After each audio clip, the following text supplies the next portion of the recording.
नमस्कार दोस्तों, Byju's government exam prep channel में आप सभी का स्वागत है।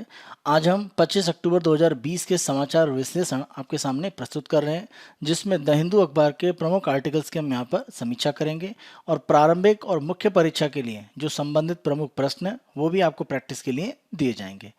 हम अपनी पहली न्यूज़ पर आते हैं और ये दिल्ली में वायु प्रदूषण की जो संभावनाएं आने वाले सर्दी के मौसम में बन रही हैं, उसके संबंध में किस तरह की तैयारियां हैं या किस तरह के उपाय किए जा सकते हैं, उसके संबंध में ये आर्टिकल है।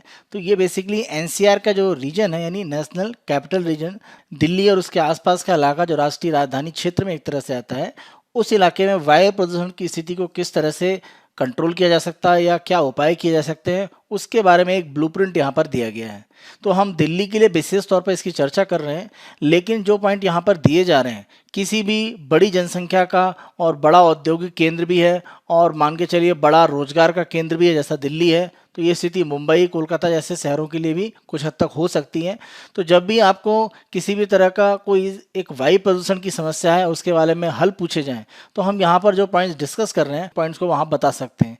लेकिन ये जो हमारा डिस्कशन है ये दिल्ली में जो वायु प्रदूषण की स्थिति है उसको नियंत्रित करने से प्रमुख रूप से संबंधित है, लेकिन एक जनरल आप पैटर्न के रूप में इसको वायु प्रदूषण के संबंध में किसी भी तरह का क्वेश्चन है वहाँ पर लिखने में इन पॉइंट्स को यूज जरूर कर सकते हैं एज ए एग्जाम्पल।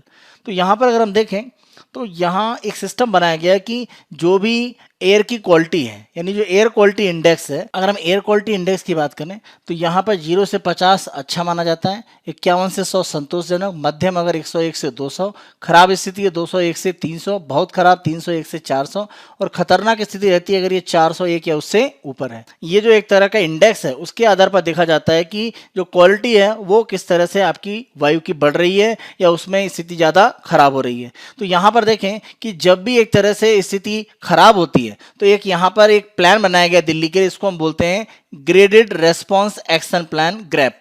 तो ये ग्रैप एक तरह से लागू हो जाता है और ये लागू कब होता है, जब मध्यम से खराब स्तर पर एक तरह से वायु की स्थिति पहुंच रही है। हमने मध्यम की क्या बात करी थी, मध्यम मतलब एक तरह से मॉडरेट और खराब यानी एक तरह से पुअर। तो मध्यम से खराब के बीच में स्थिति जा रही है तो कुछ उपाय एक तरह से किए जाते हैं। अब दिल्ली में ध्यान रखें कि पर्यावरणीय समस्या खासतौर पर वायु प्रदूषण की स्थिति को देखें तो नियंत्रित करने के लिए सर्वोच्च न्यायालय के एक तरह से आदेश पर एक संस्था बनी हुई है ईपीसीए। अगर हम ईपीसीए की बात करें तो environment pollution prevention and control authority EPCA, तो ये संस्था एक तरह से प्रमुख रूप से यहाँ पर काम करती है प्रदूषण की स्थिति को नियंत्रित करने के लिए और ये सर्वोच्च न्यायालय के एक तरह से आदेश के आधार पर इसको गठित किया गया है। तो हमने यहाँ पर देखा कि जब मध्यम से खराब स्थिति है तो कचड़े यानी जो भी वेस्ट है उसको जलाने पर प्रतिबंध लगा दिया जाता है। ईंट के भट्टे या अन्य उद्योग हैं उन पर कुछ प्रतिबंध लगाए जाते हैं। जो तापीय विद्युत संयंत्र जहाँ कोयले या प्राकृतिक गैस का उपयोग किया जाता है उन पर एक तरह से नियंत्रण करने का प्रयास किया जाता है कि वो कुछ जो भी अपना कार्य कर रहे हैं उसमें नियंत्रण करें। मशीन से जो सड़क की सफाई और कच्ची सड़कों पर जो पानी का छिड़काव है वो किया जाता है जिससे धूल ज़्यादा बड़े स्तर पर ना हो पाए। प्रदूषण फैलाने वाले जो वाहन है उन पर नियंत्रण किया जाता है और साथ साथ ऐसे वाहन जिसमें पॉल्यूशन अंडर कंट्रोल पीयूसी मानक का पालन नहीं हो रहा है उनको एक तरह से रोका जाता है। निर्माण क्षेत्र में धूल को नियंत्रित किया जाता है, पटाखों पर नियंत्रण किया जाता है और अन्य क्षेत्र के वाहन जैसे मान लीजिए कोई वाहन है जो उत्तर प्रदेश से एक तरह से जाने वाला राजस्थान और दिल्ली क्रॉस करके जा रहा है तो उसको एक तरह से दिल्ली में एंटर करने नहीं दिया जाता है। तो जो भी वाहन है दूसरे राज्य के वो दिल्ली में प्रवेश नहीं कर पाते हैं। अगली स्थिति देखें, यानी जब हम बात कर रहे हैं कि मध्यम से खराब है और ये और ज़्यादा यानी बहुत खराब की कैटेगरी में जा रही है, यानी जो एयर क्वालिटी इंडेक्स है उसकी वैल्यू 301 से 400 के बीच में अगर पहुंच रही है तो क्या किए जाएंगे। जैसे डीजल जनरेटर जहां भी यूज किए जाते हैं, बहुत सारी आप देखें तो सोसाइटीज में उपयोग किया जाता है एज ए पावर बैकअप के रूप में, तो इसका प्रयोग बंद कर दिया जाता है। पार्किंग शुल्क बढ़ा दिया जाता है जिससे कि गाड़ियां बाहर ज्यादा ना निकलें, क्योंकि पार्किंग शुल्क ज्यादा होगा तो लोग बाहर अपनी गाड़ी ले जाना उतना पसंद नहीं करेंगे। तो ये एक उपाय किया जा सकता है। बस और जो मेट्रो सेवाएं उनको आगे बढ़ाया जाता है। कोयला लकड़ी या इन तरह के जो ईंधन का उपयोग होटल या उसको रोकने का प्रयास किया जाता है।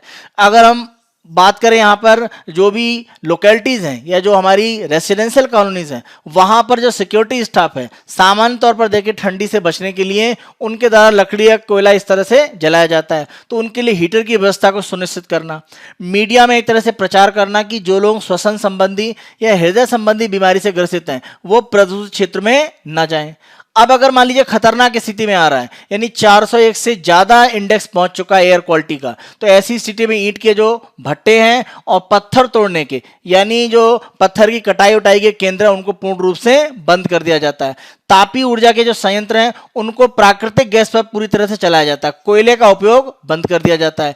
पब्लिक ट्रांसपोर्ट को बढ़ाया जाता है। प्राइवेट ट्रांसपोर्ट को न्यूनतम किया जाता है। मशीन से सड़क की सफाई और पानी का छिड़काव बढ़ाया जाता है, जिससे कि जो पार्टिकुलेट मैटर है, यानी जो अविकरणीय पदार्थ है, पीएम मैटर है, वो एक तरह से वायु में ना ज्यादा मिल पाए।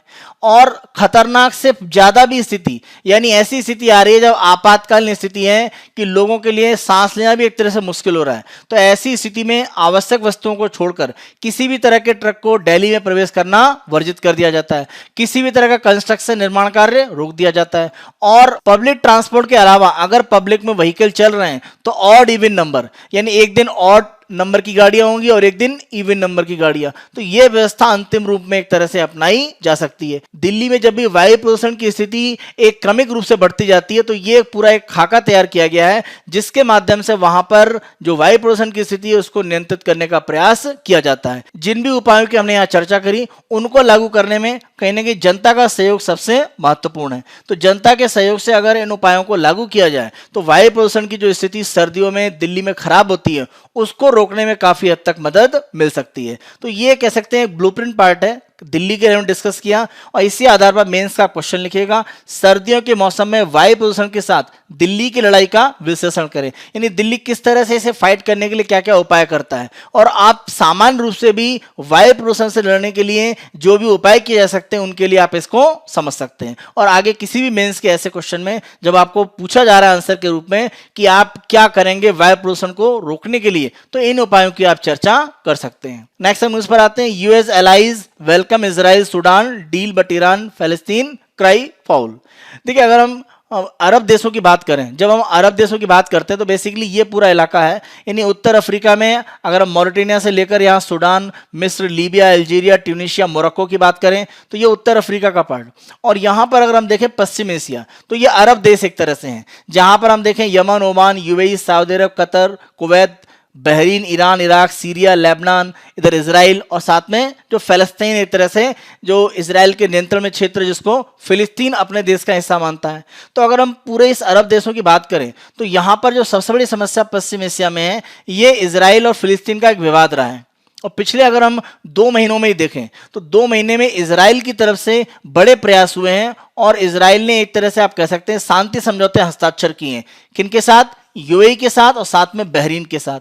और यूएई बहरीन के साथ में एक कंबाइंड अगर हम देखें, अमेरिका के राष्ट्रपति डोनाल्ड ट्रंप के नेतृत्व में जो मध्यस्थता की गई, तो इसी के कारण एक तरह से एक समझौता हुआ जिसको अब्राहम अकॉर्ड कहा जाता है। इसको हम प्रीवियस वीडियो में अगर आप देखें तो डिस्कस कर चुके हैं डिटेल में। इस अकॉर्ड के माध्यम से यूएई और जो बहरीन है उन्होंने इजराइल के साथ एक तरह से शांति संबंध अपने बनाने के लिए आगे कदम बढ़ाया है। और इसके पहले अगर हम देखें तो अरब देशों में इसके पहले मिस्र के साथ समझौता हो चुका है 1979 में, और जॉर्डन के साथ 1994 में। तो इसी कड़ी में अगर हम देखें तो अफ्रीका में सूडान ऐसा देश है जो अब इजराइल के साथ एक समझौता कर रहा है, और माना जा रहा है कि सूडान जब इजराइल के साथ समझौता करेगा तो सबसे बड़ा फायदा उसे यह है कि सूडान को अमेरिका ने जो आतंकवादी देशों की सूची में रखा हुआ है उसमें से उसे बाहर किया जाएगा। तो ऐसी स्थिति में वैश्विक स्तर पर उसकी जो मंजूरी है वो बढ़ेगी, और सूडान का वैश्विक रूप में एक तरह से आर्थिक या अन्य जो विकास है उसमें अन्य देशों का योगदान भी हो सकता है, क्योंकि आतंकवादी सूची में शामिल होने के कारण बाहर के देश सूडान में बहुत अधिक निवेश नहीं कर पा रहे थे। तो ये चीज सूडान के लिए काफी अच्छी है। लेकिन अगर हम देखें कि वास्तविक रूप में क्या अरब देशों के साथ ये जो समझौता किया जा रहा है इसका कोई दीर्घकालीन पूरे अरब वर्ल्ड पर प्रभाव पड़ेगा, तो दीर्घकालीन अगर हम प्रभाव देखें तो कहीं ना कहीं अरब देशों की जो समस्या है वो असली में इजराइल और फिलिस्तीन का जो विवाद है उसके साथ जुड़ी हुई है। तो जब तक फिलिस्तीन के साथ में किसी भी तरह का समझौता इजराइल का नहीं होता है, या फिलिस्तीन जिस अपने देश के लिए बात कर रहा है अगर वो उसे नहीं मिलता है, तो यहां पर शांति दीर्घकालीन हो पाएगी ऐसी संभावनाएं कम है। लेकिन ये जरूर है कि इजराइल और सूडान का एक समझौता होगा तो सूडान का उसका एक जो दूसरा हिस्सा जो दक्षिणी भाग है एक नए देश के रूप में बना हुआ है जिसको हम दक्षिणी सूडान कहते हैं, तो उनके साथ अपने संबंध को सुधारने में भी सूडान को मदद मिलेगी, क्योंकि सूडान और दक्षिणी सूडान के बीच में काफी विवाद रहे हैं। तो सूडान की अपनी एक तरह समस्याएं हैं, उनको सुलझाने में यह मदद जरूर करेगा। लेकिन अरब देश या पश्चिम एशिया के जो देश हैं उनके साथ इजराइल का जो विवाद है इसमें बड़ा कुछ कदम हो पाएगा या कुछ बड़ा प्रयास हो पाएगा, इसमें बहुत ज्यादा संभावनाएं नहीं दिखती हैं।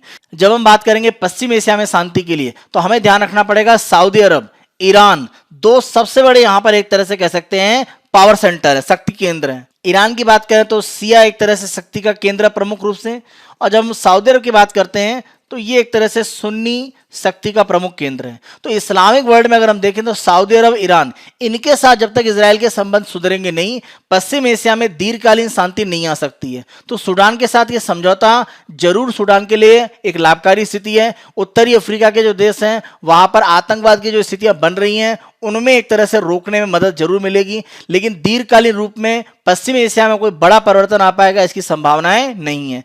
जब तक सऊदी अरब और ईरान जो दो बड़े शक्ति केंद्र हैं वो इजराइल के साथ फिलिस्तीन के मुद्दे पर कोई समझौता नहीं कर पाते हैं, तो निर्णायक तभी एक तरह से हो पाएगा यहाँ पर कोई भी फैसला जहां पर फिलिस्तीन की जो समस्याएं हैं उनको एड्रेस किया जाए। तो अभी तक पिछले 1-1.5 साल में जो भी पश्चिम एशिया में शांति स्थापित करने के लिए अमेरिका के नेतृत्व में किया गया है वहां पर फिलिस्तीन के मुद्दे को साइडलाइन किया गया है, या अगर फिलिस्तीन के मुद्दे को हल करने का प्रयास भी अमेरिका के राष्ट्रपति के द्वारा एक फिलिस्तीन के रूप में एक जो देश बनाने की बात थी कि उनको क्या क्या हिस्सा मिलेगा और क्या इजराइल को मिलेगा, उसको फिलिस्तीन ने अस्वीकार किया था। तो वो स्थिति बहुत सही या सकारात्मक रूप में स्वीकार नहीं हो पाएगी। तो कोई ऐसी स्थिति जहां पर फिलिस्तीन और इजराइल दोनों सहमत हो जाएं, वो कहीं ना कहीं अरब वर्ल्ड में या पश्चिम एशिया और जो उत्तरी अफ्रीका का भाग है वहां पर दीर्घकालीन शांति के लिए काफी मदद देगी, क्योंकि फिलिस्तीन की समस्या के रहते हुए हम पश्चिम एशिया में शांति की बात नहीं कर सकते हैं।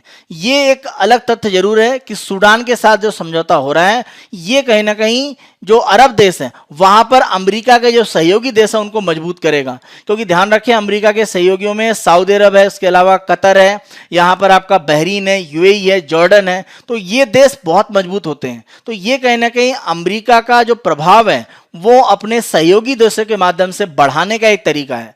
अमेरिका सीधे रूप में यहाँ बहुत मजबूत नहीं है, लेकिन अपने सहयोगी देशों के माध्यम से पश्चिम एशिया में वो अपनी स्थिति को मजबूत बनाने का प्रयास कर रहा है। और अब्राहम अकॉर्ड की बात करें या सूडान के साथ जो समझौता इजराइल का हो रहा है ये कहीं ना कहीं अरब देशों के या अरब वर्ल्ड पर एक तरह से शांति स्थापित करने के लिए भविष्य में जो कदम है उनकी और सकारात्मक रूप में आप इसे देख सकते हैं। और अंतिम रूप में कहीं ना कहीं अमेरिका के राष्ट्रपति के जो चुनाव है उनका जो परिणाम है वो भी डिसाइड करेगा कि अभी जो भी ये किया जा रहा है, चाहे अब्राहम अकॉर्ड हो या सूडान के साथ समझौता, इसका दीर्घकालीन लाभ अरब देशों में खासतौर से पश्चिम एशिया में शांति स्थापित करने में किस तरह से होगा। तो ये भविष्य में काफी हद तक एक तरह से छिपा हुआ है। नेक्स्ट न्यूज देखें तो ये हमारे पड़ोसी अफगानिस्तान के साथ में है, और अफगानिस्तान में आप सभी जानते हैं कि इसी साल के प्रारंभ में अमेरिका ने वहां पर प्रमुख रूप से जो नियंत्रण करने वाली या प्रमुख रूप से आप कह सकते हैं राजनीतिक और सैन्य शक्ति के रूप में जो उभरा है तालिबान, उनके साथ समझौता किया है।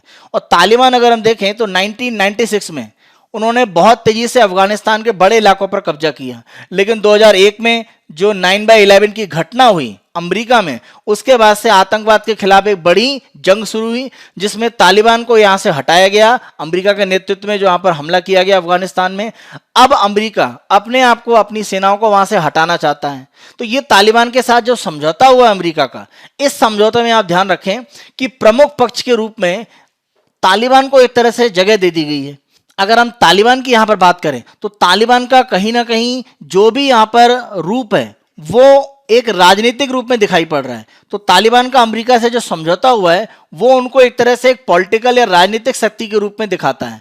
लेकिन ध्यान रखें तालिबान आतंकवादी संगठन के रूप में उसने यहां पर बहुत बड़ी घटनाओं को अंजाम दिया है। और अभी अगर हम हाल फिलहाल में ही देखें तो अफगानिस्तान की सुरक्षा बलों के लगभग 25 जवानों की हत्या इनके द्वारा की गई है। तो तालिबान की जो इंटेंशन है कि वो पूर्ण रूप से हिंसा को छोड़कर राजनीतिक रूप में अफगानिस्तान में शामिल होना चाहते हैं, इस पर हमेशा एक आशंका रही है। तो यहां इस आर्टिकल में देखें तो अफगानिस्तान के एक राज्य वहां पर बल्ख राज्य की अगर हम बात करें तो वहां के गवर्नर हैं अता मोहम्मद नूर। अगर हम गवर्नर नूर की बात करें तो जनवरी 2016 में जो बल्ख प्रोविंस की राजधानी है मजार शरीफ, अगर हम यहाँ पर देखें तो यहाँ पर भारत का जो कॉन्सुलेट है उस पर एक आतंकवादी हमला हुआ था, तो उसको विफल करने में या उसको न्यूट्रलाइज करने में इनका बड़ा योगदान था। तो उनकी तरफ से एक स्टेटमेंट आया है और वो भारत के दौरे पर है। उनका मानना है कि अगर अफगानिस्तान से अमेरिका की सेना हटती है तो भारत जैसे देशों का प्रभाव अगर नहीं बढ़ेगा तो ये पाकिस्तान को ज्यादा स्पेस देने वाली बात है। तो अगर पाकिस्तान का यहां पर स्पेस बढ़ेगा, क्योंकि ध्यान रखें 96 में तालिबान ने अगर अफगानिस्तान के बड़े इलाके पर कब्जा किया, आप मैप देख सकते हैं, ये येलो पार्ट पर तालिबान का इलाका है और अगर हम ग्रीनिश पार्ट पर देखें तो ये उज्बेक यहां पर एक प्रमुख सैन्य शक्ति थे और ये उनके नेता हैं अब्दुल रशीद दोस्तम। जहां तक हम रेडिस इलाके की बात करें तो ये इलाका एक तरह से ताजिक प्रमुख एक तरह से गुरिल्ला नेता माने जाते हैं और उन्हें माना जाता है कि तालिबान के खिलाफ एक प्रमुख शक्ति केंद्र के रूप में थे। अहमद शाह मसूद की अगर हम देखें तो 9/11 की जो घटना हुई थी आतंकवादी की अमेरिका की, उसके कुछ दिन पहले ही तालिबान के द्वारा हत्या कर दी गई थी। तो अहमद शाह मसूद के मरने के कारण माना जाता है कि ये जो दो प्रमुख समूह ये थोड़े कमजोर हुए थे।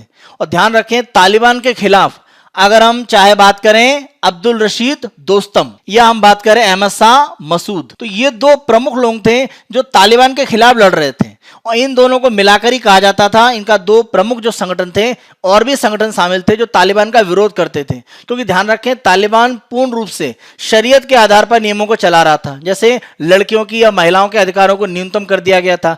अन्य धर्मों के जो भी, जैसे अगर हम देखें तो बौद्ध धर्म की जो बड़ी मूर्तियां थी बामियान में, उनको नष्ट कर दिया गया था। तो तालिबान के एक तरह से विरोध में कुछ समूह इस तरह से कार्य कर रहे थे। उनमें अगर हम देखें तो उनके गठबंधन को नॉर्दर्न अलायंस कहा जाता था, क्योंकि उत्तर के इलाके में नियंत्रण करते थे, इसीलिए नॉर्दर्न अलायंस कहा जाता था। इसमें उज्बेक अब्दुल रशीद दोस्तम और ताजिक नेता अहमद शाह मसूद शामिल थे। भारत की अगर हम बात करें तो भारत ने इन दोनों को बड़े पैमाने पर मदद की। खासतौर पर अगर हम देखें तो अहमद शाह मसूद को, और अहमद शाह मसूद के प्रमुख सहयोगी माने जाते हैं अब्दुल्ला। वर्तमान में अगर आप देखें तो अफगानिस्तान के राष्ट्रपति पद के प्रमुख दावेदारों में एक थे अशरफ गनी के साथ साथ। तो जो शांति वार्ताएं तालिबान के साथ चल रही हैं दोहा में, उनमें अब्दुल्ला का भी एक प्रमुख योगदान है। इसी के साथ साथ अब्दुल रशीद दोस्तम का प्रमुख योगदान है, क्योंकि प्रमुख एक तरह से सैन्य कमांडर हैं अफगानिस्तान में और बड़ा प्रभाव यहां पर रखते हैं उत्तरी भाग में।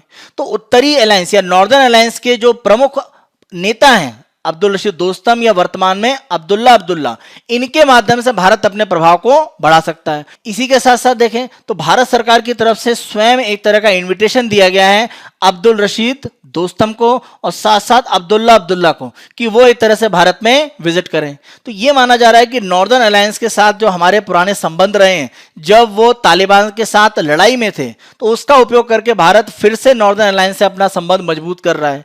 क्योंकि तालिबान के साथ स्थितियों में जब भी हम बात करेंगे तो हमें कहने के उनके जो विरोधी पक्ष हैं उनके साथ अपनी बात को मजबूत से रखना है, क्योंकि तालिबान का पूर्ण प्रभाव अगर अफगानिस्तान में बनता है तो ये भारत के लिए स्थितियां खतरनाक है। क्योंकि तालिबान की पाकिस्तान से नजदीकियां जग जाहिर हैं, उसके बारे में किसी भी तरह का डाउट नहीं है। तो अगर तालिबान पूर्ण प्रभाव रखता है और अब्दुल रशीद दोस्तम या अब्दुल्ला या अशरफ गनी ये न्यूनतम प्रभाव में आते हैं तो पाकिस्तान के लिए स्थितियां बहुत ज्यादा अनुकूल होंगी। और पाकिस्तान अफगानिस्तान का उपयोग क्रॉस बॉर्डर टेररिज्म यानी सीमा पार आतंकवाद को भारत में बढ़ाने के लिए प्रयोग कर सकता है। भारत की अपनी आंतरिक सुरक्षा और सीमावर्ती क्षेत्रों में सुरक्षा व्यवस्था को बनाए रखने के लिए हमें कहने के अफगानिस्तान के भाग में ऐसे शक्ति केंद्रों के साथ में रहना पड़ेगा जो आतंकवाद का समर्थन नहीं करते हैं। और इस कड़ी में ऐसा नहीं है कि हमें सिर्फ नॉर्दर्न अलायंस में जो लोग वर्तमान में शक्ति केंद्र उत्तर वाले उनसे बात करनी है, हमें तालिबान के साथ में भी अपनी वार्ताएं करनी पड़ेंगी। वर्तमान में तालिबान का जो राजनीतिक नेतृत्व है, जो बातों को आगे बढ़ाए या वार्ता में भाग ले रहा है, वो भारत को अफगानिस्तान में शामिल होने के लिए इनवाइट कर चुके हैं। तो कहने के तालिबान भी चाहता है कि भारत यहां पर शामिल हो, क्योंकि भारत ने विकास की गतिविधियां जो भी अफगानिस्तान में की हैं उनका बहुत ही पॉजिटिव या सकारात्मक एक तरह से प्रभाव है अफगानिस्तान की जनता में। तो भारत का कोई भी यहां प्रवेश होना, किसी भी तरह की वार्ता में भाग लेना, ये कहना कि अफगानिस्तान के आने वाले विकास की शांतिपूर्वक स्थिति के लिए काफी सहायक है। तो इसी कड़ी में हमें ध्यान रखना पड़ेगा कि केवल भारत अपनी सुरक्षा की बात ना करे। हम केवल अपनी सुरक्षा की बात में नहीं आ सकते, हमें एक तरह से जो पूरा दक्षिणी एशिया है वहां पर शांति स्थापना के लिए एक तरह से कार्य करना होगा। और ऐसी स्थिति में तालिबान के साथ साथ जो उत्तरी अलायंस के दो प्रमुख धड़े हैं, अब्दुल रशीद दोस्तम के और अब्दुल्ला, उनसे हमें अपने पुराने संबंधों के आधार पर मजबूती करनी पड़ेगी। आप ध्यान रखें, अमेरिका के हटने के साथ साथ ही अफगानिस्तान में चीन, रूस, पाकिस्तान और ईरान, इन्होंने अपने प्रभाव को बढ़ाने का पूर्ण रूप से प्रयास किया है।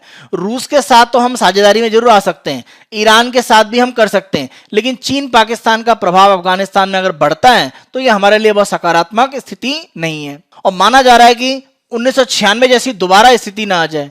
अगर ऐसा होता है तो ये भी हमारी अपनी सुरक्षा के लिए बहुत अच्छा नहीं है। भविष्य के लिए, भारत के लिए ये दो प्रमुख जो व्यक्ति हैं, अब्दुल रशीद दोस्तम और अब्दुल्ला, और साथ में राष्ट्रपति वहां पर अशरफ गनी, इनके आधार पर हम अफगानिस्तान में अपने प्रभाव को बढ़ा सकते हैं। और भारत की किसी भी तरह की सक्रियता पाकिस्तानी प्रभाव को तालिबान पर भी सीमित करेगी, क्योंकि अगर तालिबान राजनीतिक रूप में अफगानिस्तान पर नियंत्रण करके आगे बढ़ना चाहता है तो ऐसी स्थिति में उसे भारत जैसे देशों का समर्थन भी चाहिए। केवल पाकिस्तान जैसे देशों के समर्थन के आधार पर वो आगे नहीं बढ़ सकता है। तो भारत के समर्थन के लिए तालिबान भी भारत के साथ में अपने संबंधों को आगे बढ़ा सकता है। तो ये स्थिति भारत के लिए कहीं ना कहीं अफगानिस्तान में अपना जो प्रभाव है उसे बढ़ाने के लिए एक अच्छा मौका देगा। और भारत तालिबान संपर्क भारतीय हितों में है। अफगानिस्तान में शांति पूरे दक्षिण एशिया में आतंकवाद, मादक पदार्थ तथा हथियारों की तस्करी को कमजोर करेगी। ध्यान रखें, दक्षिण एशिया में शांति स्थापित करने के लिए आतंकवाद को रोकना तो एक उपाय है ही। अफगानिस्तान अगर हम देखें तो मादक पदार्थ या जो भी अवैध इस तरह के नशीले पदार्थ हैं उनके व्यापार के प्रमुख केंद्र के रूप में है। उसके साथ साथ अवैध हथियारों के प्रमुख लेन देन के केंद्र के रूप में है। अगर अफगानिस्तान में एक ऐसी सरकार आती है जो शांतिपूर्वक कार्य करती है और पूर्ण रूप से हिंसा को छोड़ देती है तो ये स्थिति कहीं ना कहीं आतंकवाद के साथ साथ मादक पदार्थ और हथियारों का जो बड़ी तस्करी होती है उनको रोकेगी। और इसका बुरा प्रभाव अगर हम देखें तो भारत में जम्मू कश्मीर और पंजाब में अनुभव किया जाता है। तो उन स्थितियों में हम अपनी आंतरिक सुरक्षा के लिए भी यहाँ पर काम कर रहे हैं। तो कहीं ना कहीं अफगानिस्तान में भारत को अपने प्रभाव को बढ़ाने के लिए जो भी अलग अलग व्यक्ति या अलग अलग संगठन है उनके साथ में अपने जो पुराने रिश्ते हैं या वर्तमान रिश्ते हैं उनके आधार पर आगे बढ़ना चाहिए, क्योंकि ये दक्षिण एशिया की शांति के साथ साथ भारत की आंतरिक सुरक्षा के लिए भी काफी महत्वपूर्ण है। इसी आधार पर मेंस का क्वेश्चन आप लिखने का प्रयास कीजिएगा। यह व्यापक रूप में माना जाता है कि एक बार अमेरिका अफगानिस्तान को छोड़ देगा, पाकिस्तान भारत के खिलाफ अपने छद्म युद्ध छेड़ने के लिए अफगानिस्तान का प्रयोग बढ़ा देगा। उपरोक्त कथन का मूल्यांकन करें। तो आप बता सकते हैं किस तरह से 96 के बाद से तालिबान जब वहां पर मजबूत था तो पाकिस्तान ने उस जगह अफगानिस्तान का प्रयोग भारत विरोधी गतिविधियों के लिए किया था। तो अगर अमेरिका हटेगा, तालिबान मजबूत होगा तो पाकिस्तान फिर से अपना प्रभाव बढ़ा सकता है और भारत विरोधी गतिविधियों को बढ़ा सकता है। और भारतीय काउंसलेट या भारतीय जो भी दूतावास जगह जगह खुले हुए हैं या भारतीय केंद्र हैं या जो भी भारतीय हित हैं उनको नुकसान पहुंचाने का पाकिस्तान पूर्ण रूप से प्रयास कर सकता है। तो इसी आधार पर अपने प्रश्न को आप लिखने का एक यहां पर प्रयास करेंगे और बताएंगे। इसी आधार पर अपने क्वेश्चन को आप लिखने के लिए एक प्रयास शुरू करेंगे और साथ में आपको यह भी बताना है कि किस तरह 96 के समय में जब तालिबान के विरोध में वहां पर एक आंदोलन चल रहा था सैन्य रूप में, तो भारत ने नॉर्दर्न अलायंस का साथ दिया था। तो नॉर्दर्न अलायंस के उन्हीं लोगों का समर्थन वर्तमान में भी वो करके कहीं ना कहीं तालिबान को एक तरह से बैकफुट पर भारत ला सकता है और तालिबान के साथ संबंधों को भी आगे बढ़ा सकता है। यह स्थिति भारत को अफगानिस्तान में सकारात्मक रूप में अपना प्रभाव बढ़ाने में एक तरह से मदद करेगी। इसी आधार पर आप इस प्रश्न को लिखने की कोशिश कीजिएगा। निष्कर्ष में आपको बताना है कि दक्षिण एशिया, उसके अलावा जम्मू कश्मीर में सीमा पार आतंकवाद या पंजाब में आतंकवाद या जो भी मादक पदार्थ का पाकिस्तान की तरफ से व्यापार होता है उन सबको नियंत्रित करने में बड़े पैमाने पर मदद मिल पाएगी अगर तालिबान के साथ में भारत जो वार्ताएं हो रही हैं उनमें सकारात्मक रूप में अफगानिस्तान में अपना योगदान दे पाता है। इस रूप में आंसर को आप कंक्लूड करने का प्रयास कीजिएगा।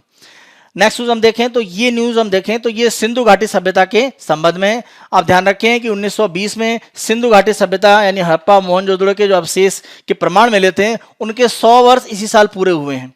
और इसी कड़ी में हम देखें तो गुजरात में कोटड़ा भडली एक जगह है, वहां पर प्रमाण ये मिले हैं कि वहां पर दूध का एक तरह से उपयोग या दूध का बड़े पैमाने पर व्यापारिक रूप में उपयोग के कुछ प्रमाण मिले हैं। क्योंकि ध्यान रखें सिंधु घाटी सभ्यता की बात करें तो इसे हमेशा माना जाता है ये शहरी सभ्यता है, व्यापार और आभूषण निर्माण इनके वहां पर प्रमाण मिले हैं और ये हमेशा एक तरह से एक बहुत ही विकसित शहरी सभ्यता की ओर इंगित करता था। किसके लिए? सिंधु घाटी के लिए। लेकिन जो प्रमाण अब निकल के आ रहे हैं वहां पर ग्रामीण अर्थव्यवस्था के एक बहुत अच्छे ढांचे के बारे में भी सूचना एक तरह से मिल रही है, जो प्रमाण के रूप में माना जा रहा है कि सिद्ध है। तो ये ग्रामीण अर्थव्यवस्था का जो रूप है वो नए रूप में यहां पर दिखाई पड़ रहा है। वहां पर जो भी दांतों का, उनके एनिमल का जो अवशेष मिला है उसके आधार पर मवेशी, भैंस, बकरी, भेड़, उनकी उपस्थिति एक तरह से वहां पर मानी जा रही है।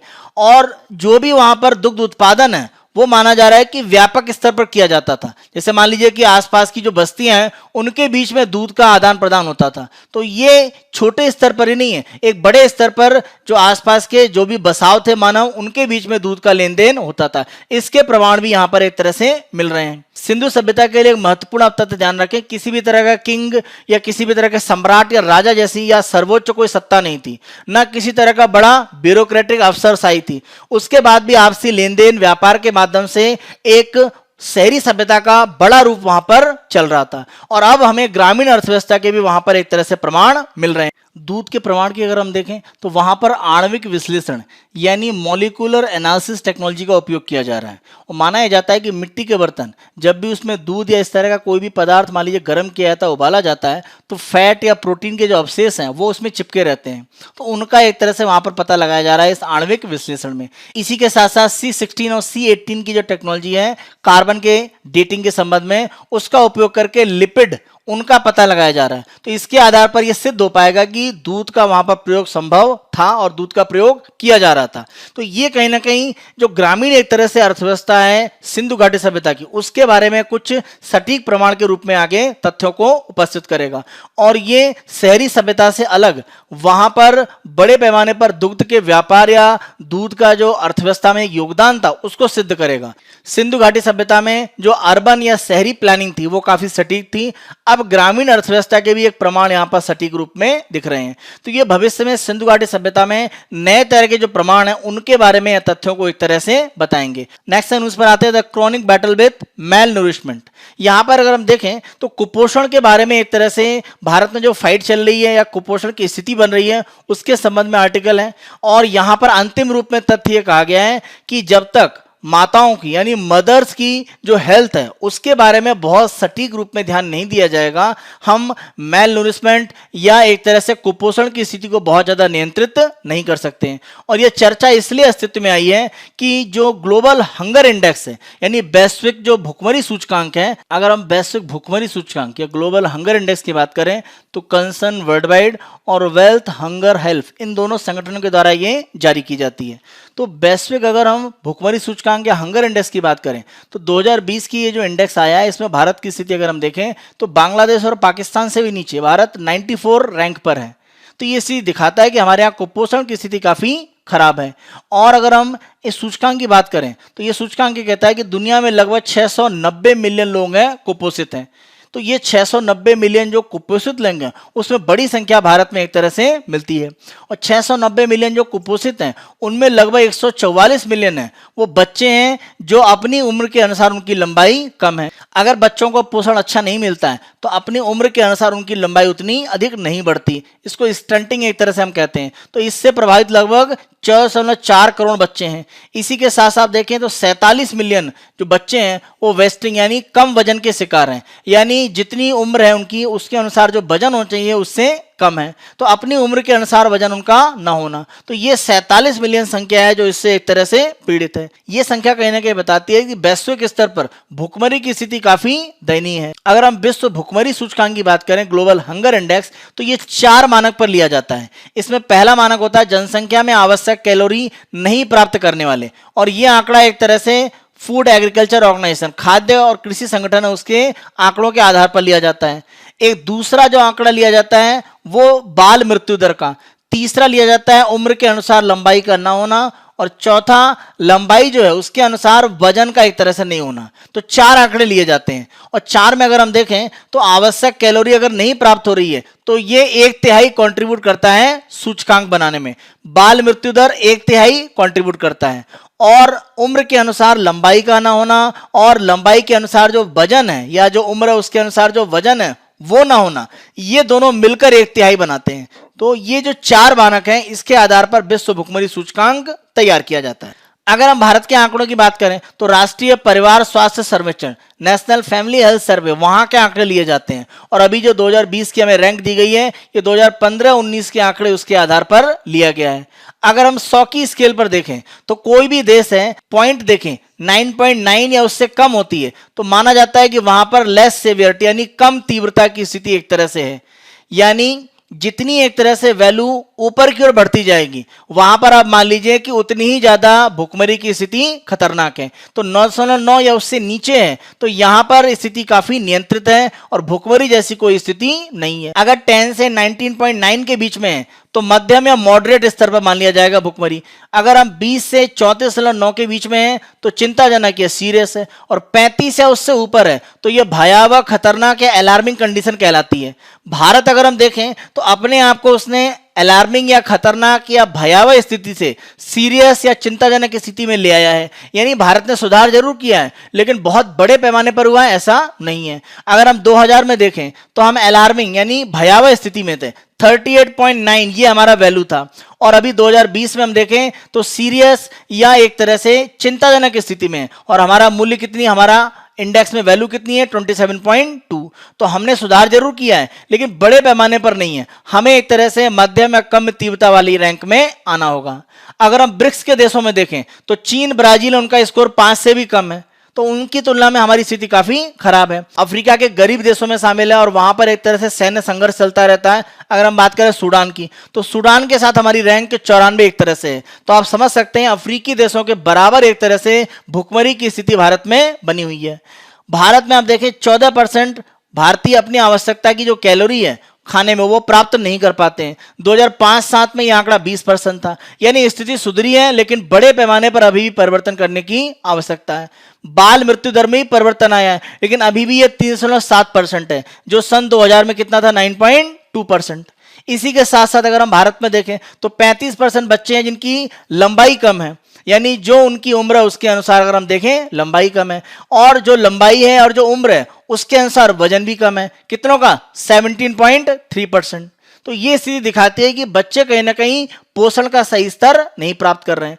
और भारत में अगर हम भुखमरी की समस्या देखें तो ये कृषि के स्वरूप के कारण भी है क्योंकि कृषि का हमारे यहाँ स्वरूप कैसा है, मौसमी है।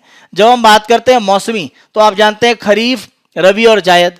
तो उस मौसम में एक तरह से गांव में खाने पीने की सुविधाएं आसानी से मिल पाती हैं गरीब को, लेकिन जब फसल का चक्र खत्म हो रहा होता है तो वो स्थिति उतनी अच्छी नहीं होती है। तो इसीलिए भारत में भुखमरी की स्थिति भी कहीं ना कहीं मौसमी बनी हुई है। कारण कि आबादी का 40-45% से अधिक हिस्सा अभी भी कृषि पर आश्रित है। तो इस कारण से कहीं ना कहीं भुखमरी की जो स्थिति है वो मौसमी दिखती है जैसा कृषि में। दक्षिण एशिया में अगर हम देखें तो अफ्रीका की तुलना में जन्म के समय बच्चों का कम वजन तथा निम्न पोषण से ग्रस्त है।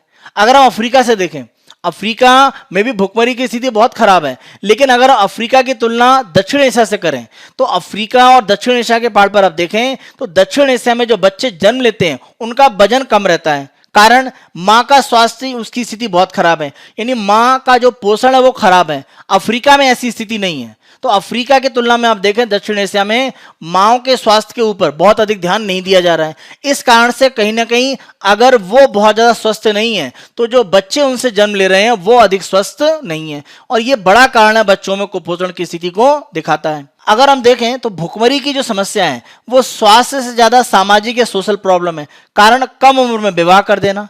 जैसे अगर हम देखें 15 से 19 आयु की जो युवतियां हैं उनमें माना जाता है कि 42% ऐसी हैं जिनका बॉडी मास इंडेक्स यानी उनकी जो हाइट है और उनका जो वेट है वो कहीं ना कहीं संतुलित नहीं है। जब हम बॉडी मास इंडेक्स की बात करते हैं तो किसी भी व्यक्ति का जो भार एक तरह से किलोग्राम में और जो उसकी लंबाई है मीटर में, उसका अगर हम वर्क कर दें तो इसका अनुपात निकालते हैं तो बॉडी मास इंडेक्स को दिखाता है। और ध्यान रखें बॉडी मास इंडेक्स नॉर्मल माना जाता है 18.5 से 25 के बीच में, लेकिन अगर आप 25 से 30 के बीच में आते हैं तो आप ओवरवेट हैं और 30 से ज्यादा है तो आप ओबेस यानी मोटापेपन से ग्रसित है। और अगर 18.5 की स्थिति है, उससे कम आ जाता है, यानी 18.5 से नीचे चला जाता है, तो ये अंडरवेट, यानी जो आपका वजन होना चाहिए उससे काफी कम है। तो ये स्थिति देखें तो अंडरवेट स्थिति कितनी है, 42% युवतियों में है भारत में। इसी के साथ साथ 54% ऐसी लड़कियां हैं 15 से 19 के बीच में जो एनीमिया से ग्रसित है। युवतियों के जो पोषण की स्थिति बहुत अच्छी नहीं है। और कम उम्र में जब विवाह होता है तो कहीं ना कहीं जो बच्चे हैं उनके स्वास्थ्य पर विपरीत प्रभाव पड़ता है। माँ का जो स्वास्थ्य है उस पर विपरीत प्रभाव तो पड़ता ही है, साथ साथ जो जन्म लेने वाला बच्चा है उसके पोषण पर भी कहीं ना कहीं विपरीत प्रभाव पड़ता है। भारत में अगर हम सामाजिक समस्या के रूप में इसे देखें तो 27% लड़कियां हैं जिनका विवाह 18 वर्ष से पहले हो जा रहा है, आज की स्थिति में भी हम देखें। इसी के साथ साथ 8% किशोरियां ऐसी हैं जो बच्चे के लालन पालन में एक तरह से संलग्न हो जाती हैं, यानी जहां पर उन्हें शिक्षा या अन्य कार्यों में संलग्न होना चाहिए वो बच्चे के एक तरह से पालन पोषण में संलग्न हो जाती हैं। यह स्थिति दिखाती है कि कम उम्र में मां बनने से ये कुपोषण की स्थिति कहीं ना कहीं बच्चों में तेजी से बढ़ रही है। तो सफाई की स्थिति भी जो है वो बहुत संतोषजनक नहीं है। 2014 के बाद से स्वच्छ भारत अभियान का प्रभाव जरूर रहा है, उसके कारण स्थितियां नियंत्रित हुई हैं, लेकिन अभी भी काफी काम करने की जरूरत है। भारत में अगर हम देखें तो बच्चे प्रमुख रूप से डायरिया से ग्रसित हैं और ये कहीं ना कहीं सफाई न रखने के कारण एक तरह से होता है और हर 10 में से एक बच्चा भारत में डायरिया से ग्रसित है। तो ये स्थिति दिखाती है कि कहीं ना कहीं सफाई उसको भी बड़े पैमाने पर लाने की आवश्यकता है। स्वच्छ भारत अभियान से जरूर आगे बढ़ा है, लेकिन और काम करने की आवश्यकता है। तो खाद्य सुरक्षा, खराब स्वच्छता, अपर्याप्त आवास और स्वास्थ्य सेवा तक सीमित पहुंच, ये एक तरह से प्रमुख रूप से मातृ संबंधी संकट को दिखाते हैं। यानी मां के स्वास्थ्य के संबंध में जो समस्याएं हैं उसके कारण क्या है कि उनको खाद्य सुरक्षा नहीं है, उनकी जितना पोषण की आवश्यकता, मान लीजिए अगर वो गर्भवती हैं तो वो पोषण उनको नहीं मिल रहा है। स्वच्छ वातावरण नहीं है, इस कारण से विभिन्न प्रकार की बीमारियां उनको और बच्चों को होने की संभावना है। आवास की सुविधा बहुत अच्छी नहीं है, इस कारण से भी बहुत सारी बीमारियां होने की या कुपोषित होने की संभावना बढ़ती है। और स्वास्थ्य की सेवाएं सीमित हैं और वहां तक पहुंच आसान नहीं है। तो ये सब महिलाओं के स्वास्थ्य को कहीं ना कहीं प्रभावित कर रही हैं। तो जो महिलाएं मां बनने वाली हैं उनके स्वास्थ्य पर हमें ध्यान देने की आवश्यकता है। तो इस आर्टिकल में प्रमुख रूप से निष्कर्ष ये है कि स्वस्थ माताओं पर ध्यान देने की एक आवश्यकता है और यही भारत में जो कुपोषण की स्थिति एक दिख रही है या भुखमरी सूचकांक में हम इतने निचले स्तर पर दिख रहे हैं उसको नियंत्रित करने में मदद करेगा, क्योंकि अगर स्वस्थ मां है तो बच्चे के स्वस्थ होने की संभावनाएं बढ़ जाती हैं। तो ये कुपोषण को नियंत्रित करने के लिए एक प्रमुख तथ्य है, इसको आप ध्यान रखें और मेंस के अपने इस क्वेश्चन को लिखने में इसका आप उपयोग कर सकते हैं। भारत भुखमरी सूचकांक में सुधार आर्थिक विकास की तुलना में धीमा कर रहा है, उपरोक्त कथन की समीक्षा करें। आर्थिक विकास के बारे में स्टेटमेंट बता सकते हैं कि भारत सबसे तेजी से ग्रो करने वाली अर्थव्यवस्थाओं में एक है और कहीं ना कहीं वैश्विक 5वीं सबसे बड़ी अर्थव्यवस्था के रूप में अपने आप को स्थापित कर चुका है। इसी के साथ साथ आप जो भुखमरी सूचकांक है उसकी जो रैंक है 2020 की उसे बता दें और आंकड़े बता सकते हैं कि भारत में जो भी अलग अलग स्थितियां हैं वो कम उम्र में विवाह के कारण जो भी बच्चे हो रहे हैं उनका कुपोषित होना या जो मां बन रही हैं लड़कियां या महिलाएं उनके स्वास्थ्य की स्थिति बहुत अच्छी ना होना। तो स्वास्थ्य समस्या के साथ साथ आप इसे एक सामाजिक समस्या के साथ जोड़कर कहीं ना कहीं अपने आंसर को लिखने का प्रयास करें और 150 शब्दों में सटीक रूप में आप ये बताएं कि प्रमुख समस्याएं क्या हैं। जैसे हमने कहा कि सामाजिक समस्या ज्यादा है, स्वास्थ्य समस्या तो है ही, सामाजिक रूप से भी जागरूकता फैलाने की जरूरत है, क्योंकि अगर कम उम्र में लड़कियों के विवाह को रोका जाए पूर्ण रूप से तो ये कुपोषण की स्थिति को बड़े पैमाने पर हम रोक सकते हैं। इसको लास्ट में आप एज ए कह सकते हैं कंक्लूजन के रूप में दे सकते हैं। नेक्स्ट न्यूज पर हम आते हैं, ये carbine deal a benchmark for UAE firms to invest in India. तो यूएई और भारत के व्यापार के संबंध में है और यूएई की एक कंपनी है कैरेकल, उसको एक तरह से भारत में 93,895 क्लोज क्वार्टर कार्बाइन CQB जिनको कहा जाता है उनको भारत में आपूर्ति करने के लिए एक कॉन्ट्रैक्ट देने की एक बात थी, लेकिन आज 2 वर्ष का समय हो रहा है और रक्षा मंत्रालय की तरफ से अब ये कहा गया है इस डील को कैंसिल किया गया है और घरेलू उत्पादन के माध्यम से इसको एक तरह से डेवलप किया जाएगा। तो यहां पर बेसिकली ये जो डील है इसके संबंध में हम प्री का क्वेश्चन दे रहे हैं, वह कौन सा अच्छा उपकरण था जिसे भारत हाल ही में संयुक्त अरब अमीरात से खरीदना चाहता था, लेकिन मेक इन इंडिया पहल के तहत घरेलू उत्पादन के पक्ष में रद्द होने की संभावना है। तो ये कौन सा है, भारतीय सेना के लिए क्वार्टर कार्बाइन, बेसिकली इसको क्लोज क्वार्टर कार्बाइन CQB कहा जाता है। तो आप ध्यान रखें क्लोज क्वार्टर कार्बाइन। नेक्स्ट देखें, पीएम इनॉग्रेट्स 3 गुजरात प्रोजेक्ट। तो यहां पर आप देखें गुजरात में 3 योजनाओं का प्रधानमंत्री के द्वारा वीडियो कॉन्फ्रेंसिंग के माध्यम से उद्घाटन किया गया है।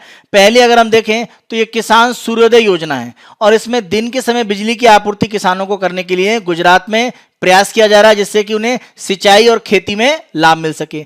दूसरा अगर हम प्रोजेक्ट देखें तो ये स्वास्थ्य के संबंध में है और ये UN Mehta institute of cardiology and research centre Ahmedabad में जो है उसके संबंध में एक तरह से उद्घाटन किया है प्रधानमंत्री जी के द्वारा। तीसरा प्रोजेक्ट अगर हम देखें तो 2.3 किलोमीटर लंबा एक रोपवे, अगर आप यहां पर इमेज देख सकते हैं, और ये माउंट गिरनार कहां पर, जूनागढ़ में, गुजरात में, उसके संबंध में है। तो यहां पर आप देखें प्री का क्वेश्चन, निम्नलिखित में कौन सा कथन सही है? गुजरात के जूनागढ़ जिले में गिरनार हिल्स प्राचीन काल से हिंदू और जैनों के लिए तीर्थ स्थल के रूप में प्रसिद्ध है। सही स्टेटमेंट है। इसमें गिरनार वन्यजीव अभयारण्य भी है जो लुप्त प्राय एशियाई शेरों का निवास स्थान है। तो दोनों सही है, तो आंसर है आपका सी।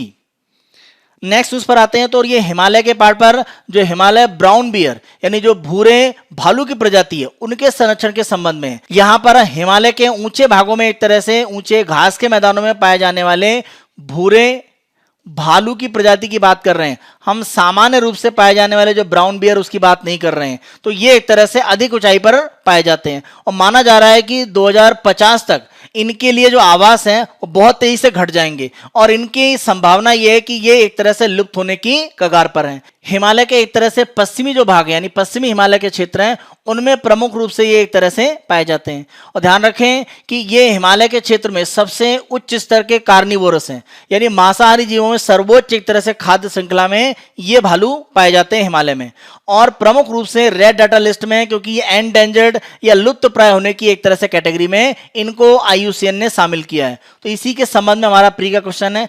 हिमालयन भूरा भालू उच्च ऊंचाई वाले हिमालय क्षेत्र का एक शीर्ष मांसाहारी है। हिमालय क्षेत्र में इसे IUCN रेड लिस्ट में लुप्त प्राय या एंडेंजर्ड के रूप में सूचीबद्ध किया गया है। दोनों स्टेटमेंट सही हैं। आपसे पूछा गया गलत कौन सा है, तो यहां पर ध्यान रखें डी, ना तो एक गलत है ना दो, यानी दोनों ही स्टेटमेंट सही है। आपसे गलत पूछा गया इसीलिए आंसर डी है। नेक्स्ट उस पर आते हैं और ये भारत के अपने पहले स्वदेश निर्मित विमान वाहक पोत एयरक्राफ्ट कैरियर। तो ये पहला एक तरह से इंडिजीनियस एयरक्राफ्ट कैरियर है IAC। इसे INS विक्रांत के नाम से भी जाना जाता है। तो INS विक्रांत भारत का पहला स्वदेश निर्मित एयरक्राफ्ट कैरियर होगा।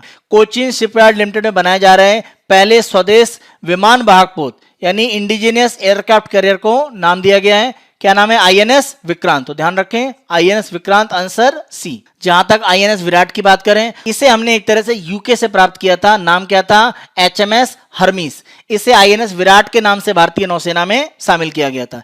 जहां तक INS विक्रमादित्य की बात करें तो हमने रूस से प्राप्त किया गया।